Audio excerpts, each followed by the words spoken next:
April 1943. The dawn broke pale over the endless sand of the North African front. The light came slowly, filtering through a thin curtain of dust that never seemed to settle. It coated everything: the hangars, the planes, the men who slept in their uniforms. Even the air tasted of rust and salt. Like the desert itself was corroding from the inside out. At the edge of the airfield, where the shadows of torn canvas shelters stretched long and crooked, Arthur Lane sat alone beside an engine cowling. His fingers traced the cool, pitted metal, his eyes hollow from nights without sleep. Around him, the world moved in fragments. Voices barking orders, a hammer clanging, the whine of a distant generator coughing to life. Yet inside that soundscape of duty and exhaustion, Arthur heard only one thing: the silence of engines that refused to start. These machines were supposed to be the Allies' answer to the Axis supply convoys. Twin-engine bombers designed for endurance and precision. But the desert had other plans. Fine grains of sand worked their way into every seal and bearing, grinding the mechanical hearts into stillness. Spark plugs fouled, coils burned out, wiring corroded faster than replacements could arrive. Arthur had seen it all. He'd stripped and rebuilt every ignition system on the base twice over, each time with fewer tools, fewer parts, fewer men to help. Now only one wrench remained intact, a rusted piece of steel that had survived bombings, relocations, and neglect. It wasn't much to look at, but in his hands it felt like something alive. A sergeant walked past, muttering curses under his breath. "We've got orders for a strike at dawn tomorrow," he said to no one in particular. "And half the bloody birds won't even turn over." Arthur looked up, his eyes narrowing against the wind. The sergeant's words weren't new, but today they hit differently. Tomorrow, dawn. The words were final, unyielding. The enemy convoys were moving through the desert, carrying supplies to Rommel's retreating lines. If the bombers didn't fly, those supplies would reach the front. And if they reached the front, thousands of Allied troops could die. He wiped his hands on a rag already stiff with oil. Around him, the hangar was a mess of desperation. Men arguing over fuel filters, others scavenging through crates of useless parts. The air reeked of sweat and burned metal. Somewhere outside, a radio crackled with static, cutting through the distant sound of artillery. Arthur picked up the ignition coil again. Its copper windings were blackened, the insulation cracked. He tilted it toward the light, searching for hope where there was none.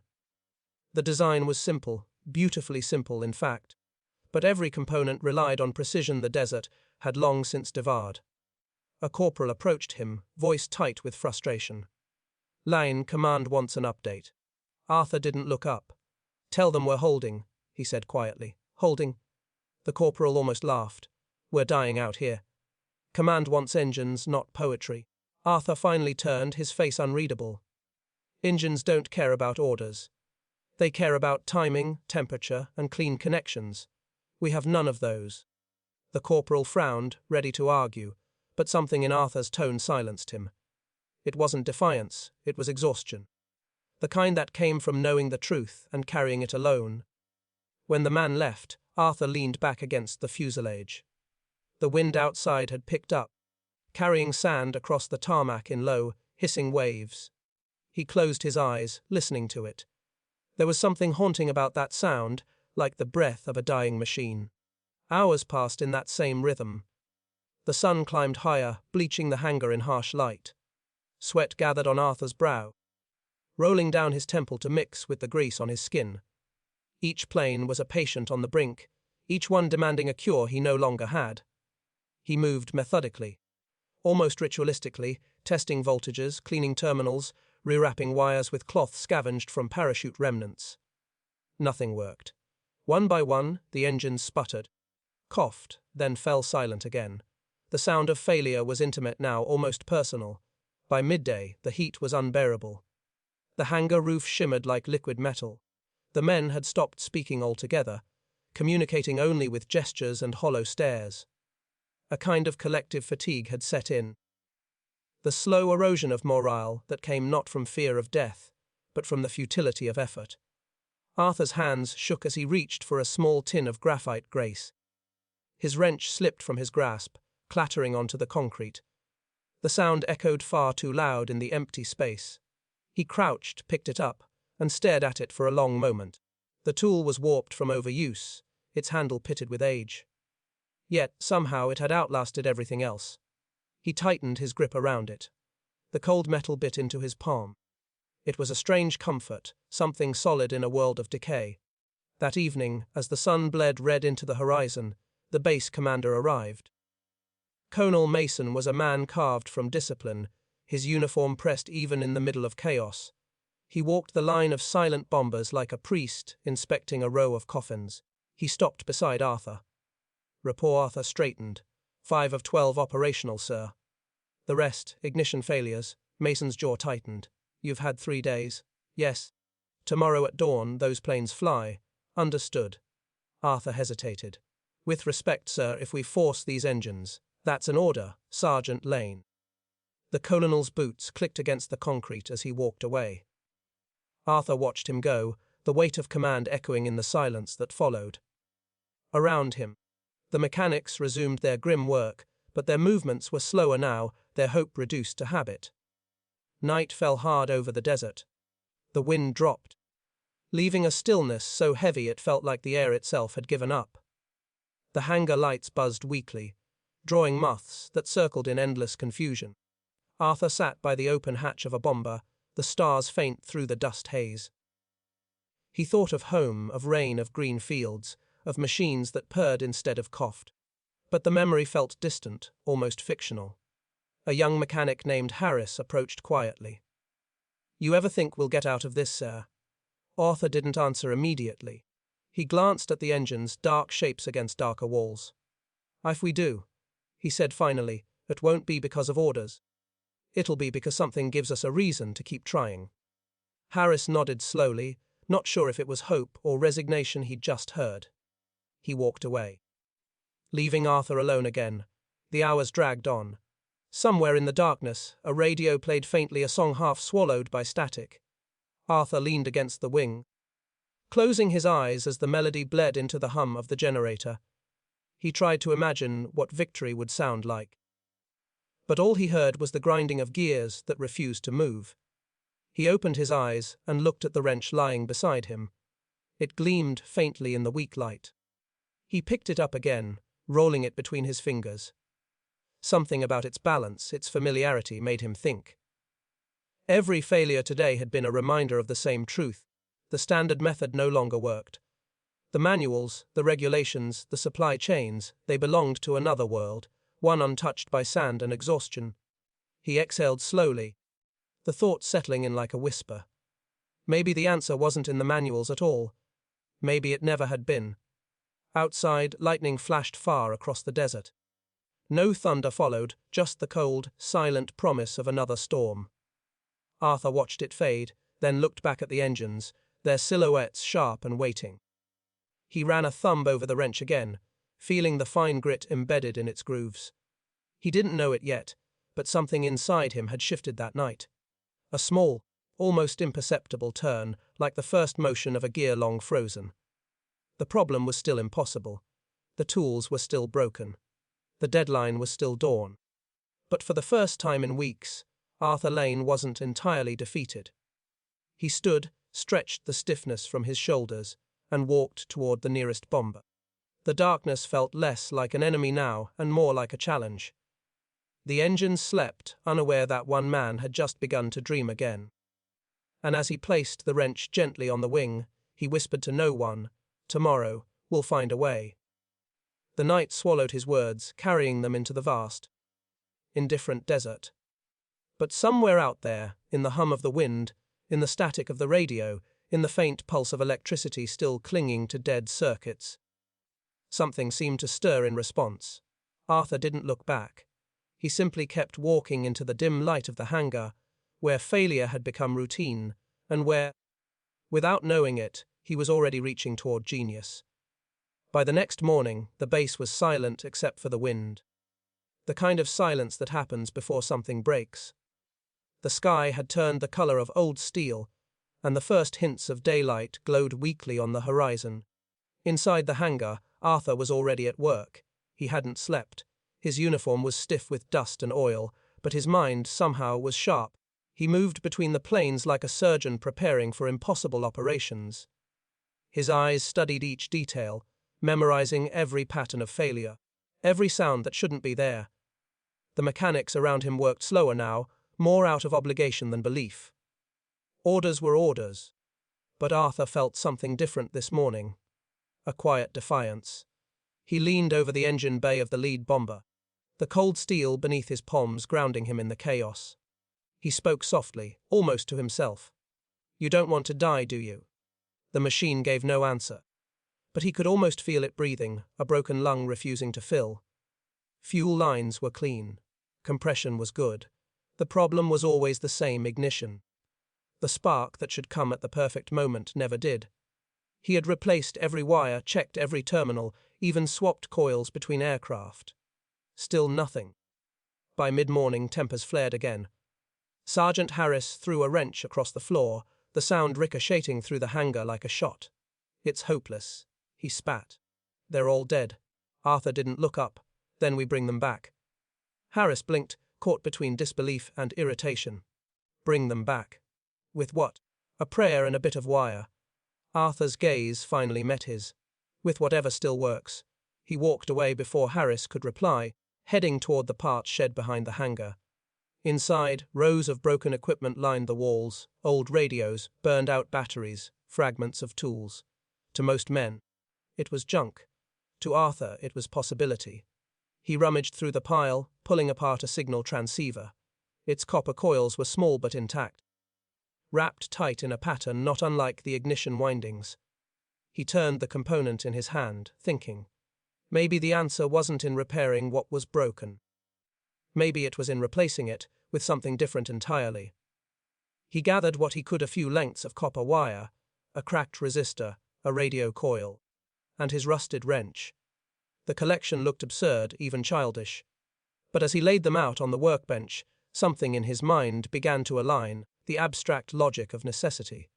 Outside, thunder rumbled low across the desert.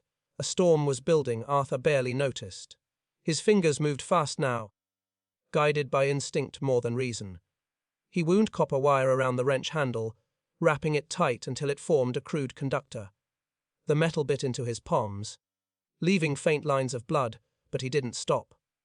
Every few minutes he paused, testing connections with a voltmeter older than he was. The readings danced erratically, refusing to settle. Still he kept going. Hours passed like seconds. The storm finally broke, rain hissing against the hangar roof, washing away layers of dust but not the tension. Arthur connected the last wire, tightened the bolt, and stepped back. The new coil was ugly, improvised, unapproved, and utterly against regulation. But it might work, he exhaled, rubbing his temples. It was madness to even try. One wrong connection and the engine could short, ignite, or worse. But the thought of failure felt heavier than the risk. As the rain eased, he called out, "Harris! Get over here!" The young sergeant jogged over, wiping grease from his face. His eyes widened when he saw the contraption. "What in God's name is that?" Arthur's voice was steady. "A fix. That thing looks like it'll explode before it turns." "It might," Arthur admitted. "But if it doesn't, it'll run." Harris hesitated, then nodded. "You're really going to test it?" Arthur's hand tightened around the wrench. "We're out of time." He climbed up to the engine, attached the makeshift coil, and signaled for Harris to prime the fuel. Every man in the hangar stopped what they were doing. Even the air felt like it was holding its breath. Arthur turned the magneto switch. Nothing. He tried again. The engine groaned, coughed, and went silent. The silence stretched, thick and suffocating. Then, on the third try, a single spark leapt across the improvised connection. The engine sputtered once, twice, then roared to life. The sound was deafening. It filled the hangar like thunder trapped in metal. Flames licked briefly from the exhaust before settling into a steady growl. The men froze, eyes wide in disbelief. Arthur didn't move. He just stood there, soaked in sweat and rain, staring at the living machine before him. The wrench turned, coil hummed faintly, glowing with residual heat. Against every expectation, it worked. The commander stormed in moments later, drawn by the noise. His eyes swept the room, then locked on Arthur. "Who authorized this?" Arthur hesitated. No one, sir. Then shut it down before it kills someone. Arthur glanced at the engine, the first fully alive machine on the base in days. With respect. Sir, he said quietly, this might be the only thing that keeps us alive. For a long moment, neither man spoke. The rain outside slowed to a soft patter. The commander's jaw tightened. You've got until sunrise. If it still runs, we fly. Arthur nodded. It'll run. That night, no one slept. They tested, rewired, calibrated. The storm outside grew violent, wind rattling the hangar doors like artillery. But inside, a strange sense of focus took hold. Each man worked with renewed purpose. Driven not by orders now, but by something deeper, hope. Arthur oversaw every detail. The improvised ignition held steady under the strain, its rhythm almost human. The rain leaked through the roof in thin rivulets, pooling around his boots. He ignored it. The world had narrowed to the hum of potential energy. By the early hours of morning, exhaustion hit again, but this time it carried a strange peace. The impossible problem had been bent, reshaped by will and madness into something that might just survive the dawn. Arthur sat beside the engine, listening to it idle. The sound wasn't perfect. There was still a faint unevenness, a heartbeat of imperfection, but it was alive. He closed his eyes, feeling the vibration through the floor. The wrench lay beside him. Scorched at the edges, the makeshift coil still warm. It was ugly. It was dangerous. It was brilliant. He didn't speak. He didn't need to. The noise spoke for him. The sound of something thought dead, reborn by stubbornness, and a spark of genius. As the first light broke over the desert, the storm finally cleared. A thin mist hung over the runway, glowing in the pale dawn. The engine stood ready now, silent but waiting. The men gathered, their faces drawn but alive with anticipation. Arthur looked at the sky, the endless, empty expanse where men fought and died over invisible lines. Then he looked at the planes, these fragile beasts of steel and hope. The colonel approached. If this fails, Lane, it's your head. Arthur nodded slowly. Then it's worth the risk. The commander studied him for a long moment, then gave the faintest nod. Prepare for launch. Arthur turned back toward the engine, hand brushing the wrench one last time. It felt different now, not like a tool, but like a reminder that even in war, even surrounded by ruin, creation was still possible. He tightened one final bolt, wiped the grease from his hands, and whispered under his breath, "No, let's see if you can fly." The roar that followed was more than sound. It was defiance made audible. Every man on the base turned as the first bomber came to life, its engines screaming into the dawn. The impossible problem had found its answer. And though no one could yet know it, that single act of rebellion, of one mechanic refusing to accept defeat, would ripple far beyond that desert morning. The line between failure and brilliance had never been thinner. And Arthur Lane had just crossed it. The morning after the storm arrived like a verdict. Pale light slid over the airfield and showed everything as it was, noisy, wet, and on borrowed time. The first bomber that had lived through the night still held its breath in the hangar, metal cooling, improvised coil faintly discolored from heat. Men stood in clusters, rubbing sleep from their eyes with hands that smelled of oil. Nothing about the dawn felt merciful. Orders landed before coffee. The convoy had been spotted pushing west under cloud cover. The time window narrowed. Fuel was tight, spare parts tighter. The calculus of the day reduced to a few edges of paper and a clock no one could slow. In that arithmetic, failure had a cost with names. Arthur moved quietly among the aircraft, checking the crude bypass he had built, listening to the way the engines settled after warm-up runs. He wasn't interested in applause. Only in rhythm. A steady rhythm meant life. A stumble meant drift, misfire, and a pilot alone in the sky with nothing but gravity and prayer. He tightened a terminal until the metal sang beneath the wrench. The note was clean. The note held. Men who had laughed at the idea last night now stood a little straighter when he passed. Respect came quickly on mornings like this, earned in the space between silence and the first ignition. Yet behind that respect lived suspicion. Too many rules had been broken. Too much rode on the hands of one man with a wounded tool and a stubborn heart. The colonel walked the line with a clipboard and the look of a man who had run out of ways to hide his fear. He spoke low, passing commands to flight leaders, weighing weather, fuel load, and the rumor of enemy fighters circling beyond the dunes. A radio chattered about a scout plane seen at dawn. Men lifted eyes toward the horizon and saw nothing. Seeing nothing helped no one. Inside the hangar, the air was a brew of damp earth and cold exhaust, the kind that settled into your lungs and made every breath taste of iron. Harris arrived with a crate that sounded promising and proved useless, filter screens, cracked on arrival. He swore into the wood and set the box aside, and Arthur only glanced at it once. It would not save them today. The second bomber woke reluctantly, coughing its way toward a steadier beat as Arthur adjusted the lash-up coil he'd built from radio parts. The solution wasn't elegant. It was not meant to be. It functioned because the desert forced it to function, and because the man who built it had learned to love ugly answers that worked.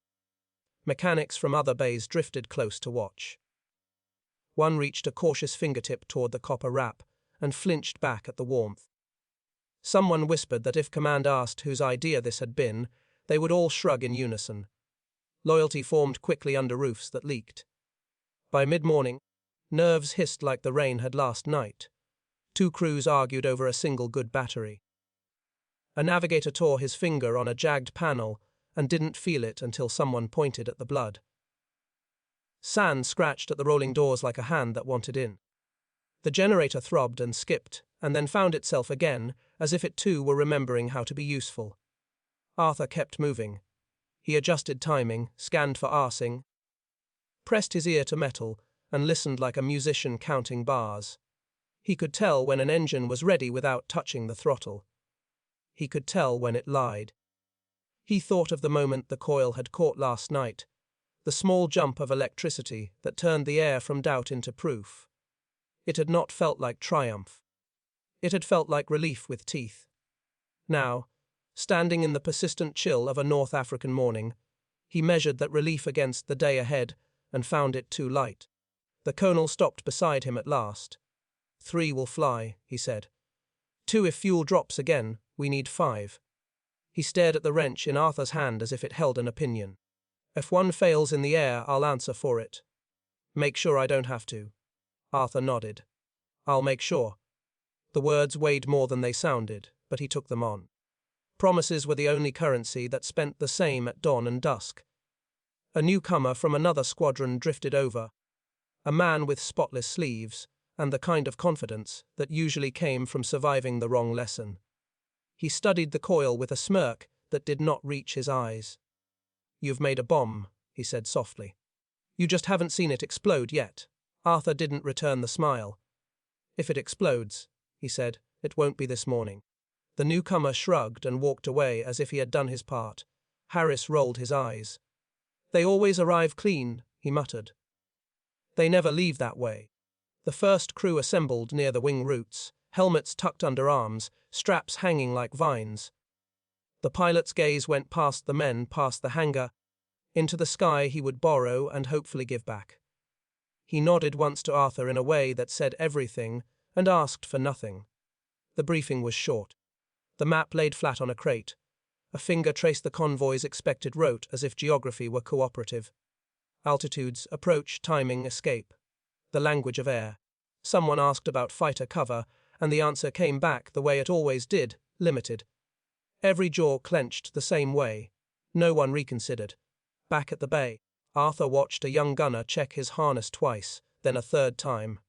The man's lips moved around a prayer that wore no uniform. Nearby, a radio operator folded a letter into a breast pocket, the corner of the paper stubbornly visible like a secret that wanted sunlight.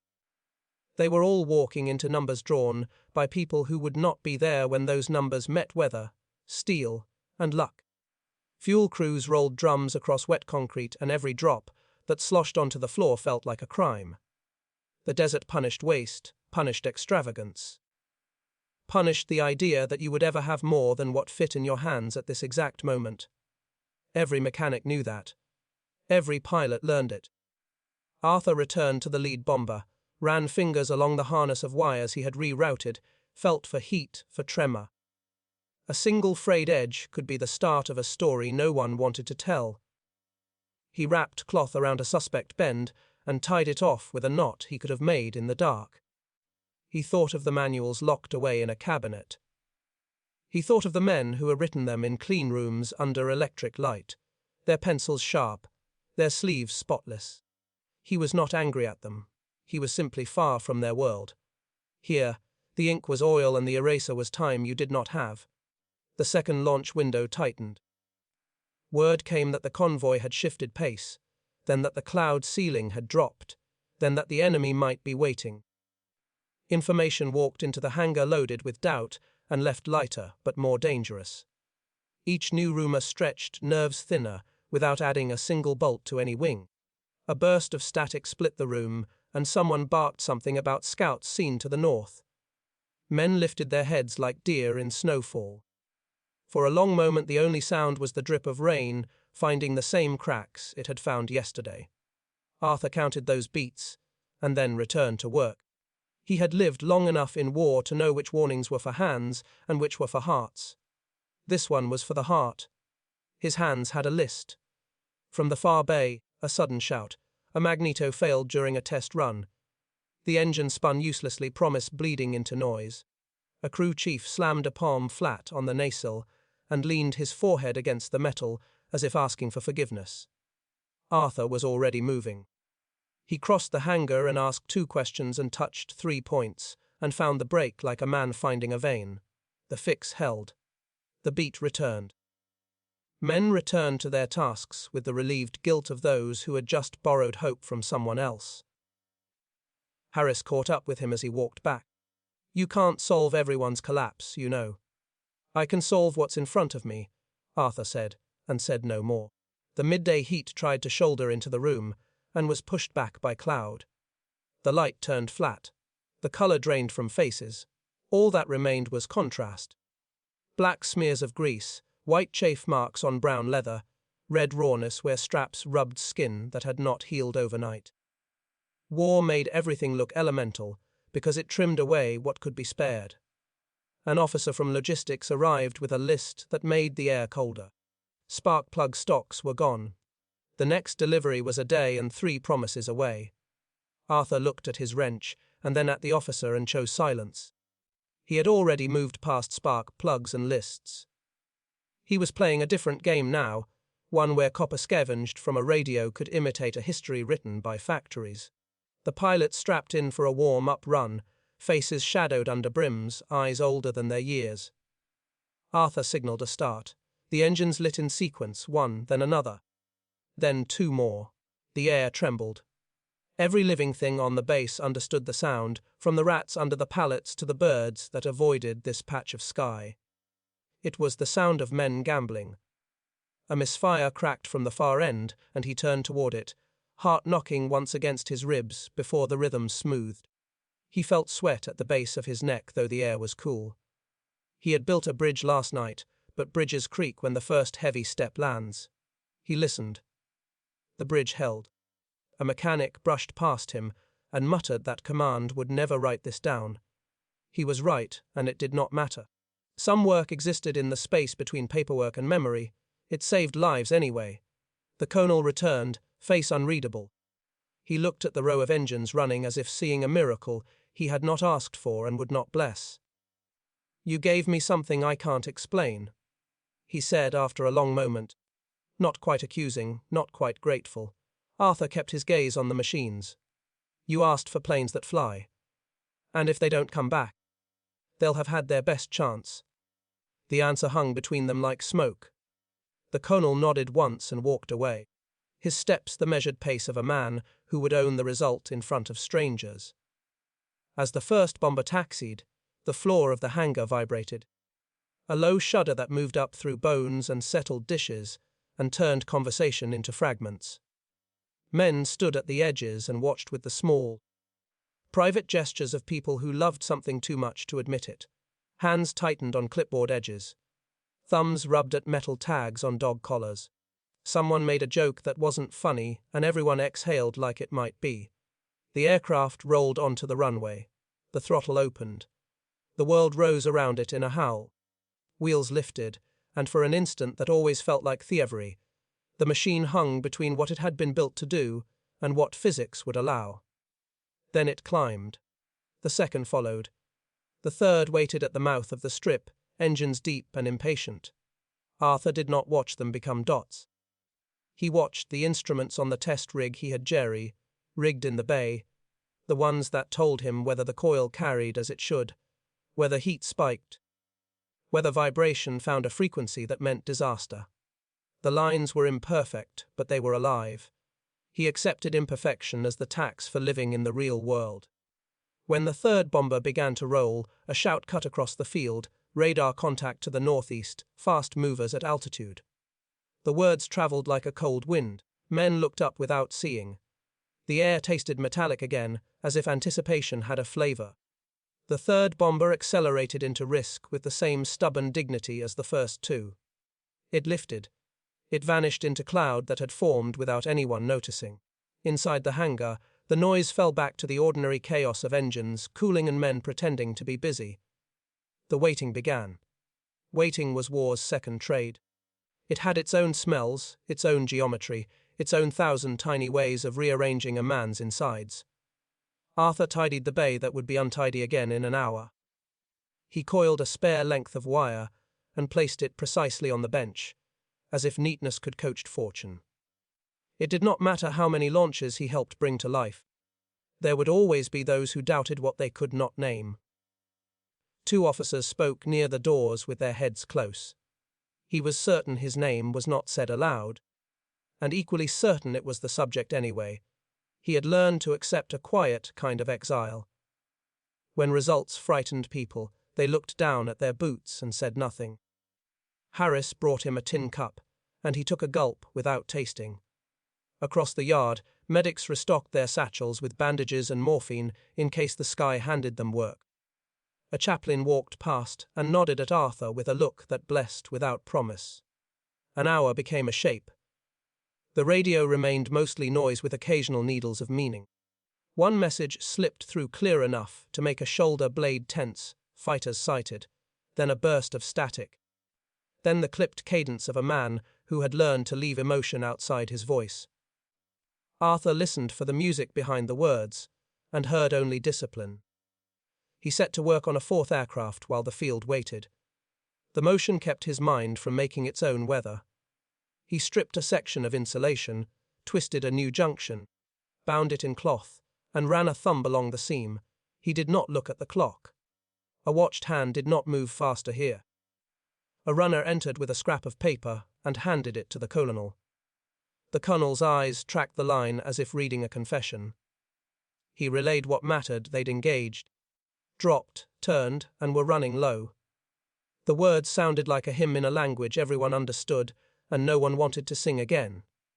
Somewhere beyond the curtain of cloud, the machines he had coaxed awake remained aloft by design, and Will and a few wraps of copper salvaged from a radio set. Somewhere inside those machines, men looked at gauges, and looked at the horizon, and thought of 1,000 things that remained unfinished. Arthur kept his voice quiet inside his head, and repeated the single line that had carried him through nights like the one before engines: "Don't care about orders." He hoped men did. Another hour shifted, and the first distant growl drifted back across the sky. Heads turned. The ground crews moved with rehearsed patience that still felt like sprinting while standing still. Arthur laid the wrench on the bench and wiped his hands on a rag that had run out of clean corners 2 days ago. The sound grew. It lifted the hairs along his forearm. One engine, then a second, then nothing certain. He stepped to the hangar mouth without meaning to. He did not realize he had stopped breathing until his chest burned and he forced the air back in. A silhouette took form at the edge of cloud, then another, then a gap where a third should have been. No one counted aloud, they counted anyway. Radio snapped awake, barked, fell to static, found purchase again. The first bomber was limping. Something in its wing root rattled like a tray of bolts. It held its line with the ugly bravery of a wounded thing that refuses to slow. Arthur felt the coil he'd made in that aircraft like a pulse under his own skin. He imagined heat traveling along wraps of copper, imagined vibration testing every lash of cloth he had tied before dawn. He imagined a single stutter that would begin a story with an ending that sat already formed in the back of every man's mind. He took another breath and tasted nothing. The first bomber crossed the field. Wheels found ground. The fuselage sagged in relief. The engines ran on as if unaware it was safe to stop. The second followed harder. Bounced, corrected, caught its dignity back before anyone could laugh. The gap between them and the missing one widened into a silence that was not yet an answer. No one spoke the question. Everyone heard it ask. Arthur turned away not in denial, but because there was work to do. The first aircraft reached the bay and the crews swarmed. Faces white with adrenaline that wears the mask of efficiency. He reached up and pressed his palm to the nacelle like a doctor checking a pulse. The heat was fierce but right. The coil had held. He swallowed and felt the burn of a dry throat that had become part of him since winter. The pilot climbed down slowly. He looked at Arthur through a film of exhaustion that could have been gratitude or rage. In the end, he offered only a small nod, the kind that belonged to men who wanted to live more than they wanted to be understood. Arthur returned it. In another life, it might have been a handshake in a quiet room. Around them, voices rose and fell in fragments, fuel traces, flak damage, a near miss, a map updated on the fly. A gunner sat on the concrete with his back against a wheel and stared at nothing until his hands stopped shaking. Harris handed him water without a word. The radio coughed a final report about the third bomber and then shut like a door. A sentence ended. The room recalculated itself around the absence. Arthur closed his eyes for a heartbeat and let the fact move into the place where facts go when they cannot be changed. There would be time later to know the names. For now, there was only the next set of hands reaching for the next tool. The colonel approached, carrying two truths at once. Men had returned, and a man had not. He said nothing for a long time, because words sometimes cheapen what silence can hold. When he finally spoke, it was to ask a single, practical question. Will they be ready to go again if we have to send them? Arthur answered without drama. Yes. He felt the weight of the promise even as he made it. The pressure did not lift because success had arrived with a bill.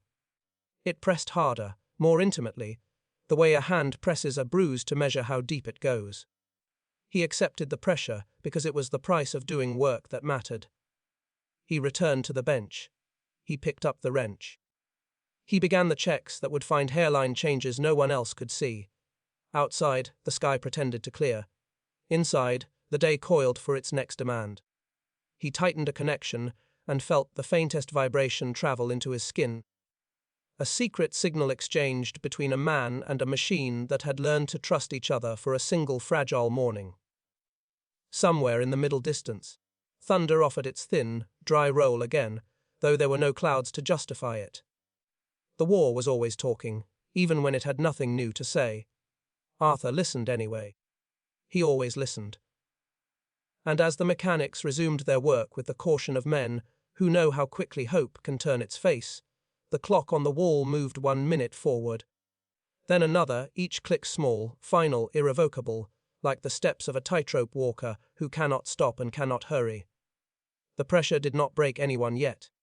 It taught them how to breathe smaller, truer breaths. They learned. They kept moving. They held. The day, not satisfied, drew closer. By evening, the airbase had changed again. The rain had dried into a thin crust of salt across the tarmac. The sky above was bruised with low clouds, and the desert smelled of burned oil and sweat. The returning bombers sat like scarred beasts in the fading light, their metal still trembling from the hours of flight and fear. Arthur moved among them without a word. Every dent, every scar, every trembling bolt was a sentence in a language only he could read. The first bomber's right wing bore shrapnel holes like open mouths, the skin scorched in a patchwork of survival. The second had landed hard, its landing gear still complained under the weight. The third, its absence was an H that stretched into the air itself. No one spoke of it, not yet. The men walked slower now. Those who had flown wore the look of men who had seen the sky turn against them and somehow lived to tell no one. Their eyes were pale with exhaustion, their movements mechanical. Harris helped a gunner down from the wing and led him to the med tent. The man's boots left dark tracks across the dust, each one already filling with sand. Arthur crouched beside an engine still ticking as it cooled. He placed his hand on the metal, feeling the pulse fade under his palm. The coil he'd made from the radio wire had held through takeoff, through combat, through the storm of the desert. It had done what no manual ever could, refused to die when logic said it should. For a long while he said nothing. The hangar behind him was full of voices again, hushed, clipped, reverent. Somewhere, someone laughed too loudly, the kind of laugh people used to keep from crying. The commander had retreated to his office, where the walls were thin enough for every word of his silence to be heard. Arthur finally stood, wiping his hands on a rag already black with oil. His body ached in ways he'd stopped counting. He walked back toward the hangar, the wrench heavy in his hand, its surface still scarred with the memory of what it had done. Inside, the men had gathered around the workbench. Harris stood among them, his face pale and his eyes shadowed. He looked up as Arthur entered. "They're saying we'll be called to fly again by dawn." Arthur nodded once. "Then we fix what needs fixing." Harris hesitated. "They won't let you use the coil again, Arthur. Command says it's unsafe." Arthur's eyes flicked toward the officers' quarters. "Unsafe," he repeated softly. "Compared to what?" No one answered. The question wasn't meant for them. He set down the wrench and began dismantling what was left of the first prototype, stripping the wire and inspecting each inch. The others watched in silence. The radio hummed faintly in the corner, static filling the space where music used to live. The hours bled into each other. They worked without pause, their movements automatic, driven by something beyond fatigue. Every click of a bolt, every scrape of metal against metal became part of a rhythm that kept them sane. Outside, the night crept in, heavy and slow. Near midnight, the colonel appeared again. His face looked older now, creased not from age, but from the weight of decisions that could not be undone. He stood at the edge of the hangar, watching the men work. When he spoke, his voice was quieter than usual. "Line," he said. Arthur straightened.